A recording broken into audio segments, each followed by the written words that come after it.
Биыл Түркістан облысында 120 мыңнан астам жаңа жұмыс орындарын құру көзделген. Оның 60%-нан астамы тұрақты жұмыс орындары.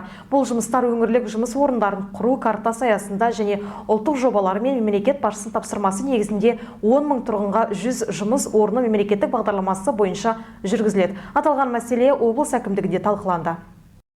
Түркістан облысының әкімі Нұралхан Көшеровтің төрағалығымен өткен мәжілістің күн тәртібінде жаңа жұмыс орындарын құру және халықты жұмыспен қамту туралы облыстық жұмыспен қамтуды үйлестіру және әлеуметтік бағдарламалар басқармасының басшысы Әсия Темірбаеваның баяндамасы тыңдалды.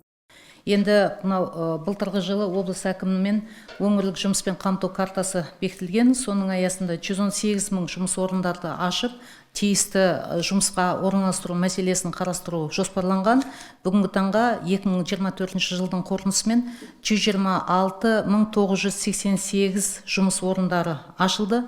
Оның ішінде 63% мына тұрақты жұмыс орындары, 80 мың 343 қалғаны уақытша жұмыс орындары.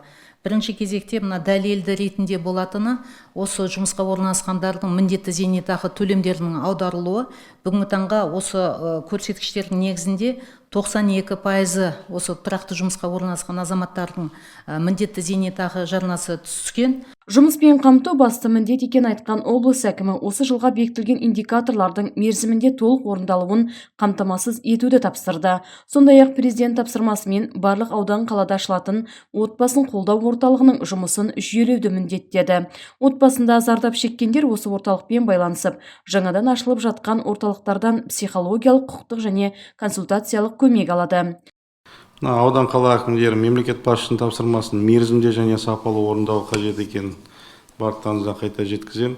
25 жылға бекітілген индикатор мерзімдерін әрі сапалы орындау қажет. Қосымша инвестициялар тарту арқылы жаңа тұрақты жұмыс орындарының ашылуын қамтамасыз етілсін аудан әкімдерімен және басқармалармен. Жұмыспен қамту мәселелері бойынша белгіленген индикатордың орындалуы, оның ішінде жұмыссыздық деңгейін 4,8%-ға дейін төмендету қамтамасыз етілсін. 21-25 жылдарға арналған даму жоспарының толық орындалуы қамтамасыз етуді тапсырамын. Тұрғындарды лайықты жұмыспен қамту және әділ төлемақы төлеу мемлекеттің басты саясатының бірі.